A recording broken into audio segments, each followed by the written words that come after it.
মাথা ব্যথা বলেছিলাম খালি, তেল পুরো তেলই বানিয়ে নিয়েছে, ভিডিও বানাচ্ছে পুরো হ্যাঁ। নারকেল তেল মাথায় ঢালা হয়ে গেছে, এখন আর একটা কি তেল একটা শিশি দিয়ে দিল, চলছে। চোখে পোকে লাগলে মুশকিল আছে।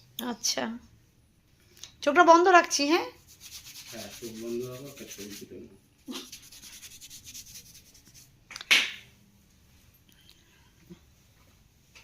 15 মিনিট ধরে চলছে। 2026-এ আমার মাথা ব্যথা হবে না। যাও কাঙ্গি করো যাও। তারপর বিদেশ থেকে লোক আনা হয়েছে মাথা মাসাজ করার জন্য। সুদূর প্রবাসী থেকে কালকে সকালবেলা তোর ফোনে অ্যামাজন থেকে ফোন আসতে পারে, ঠিক আছে? হ্যাঁ, সুদূর প্রবাস থেকে ভারতে আনা হয়েছে মাথা মাসাজ করে দেওয়ার জন্য।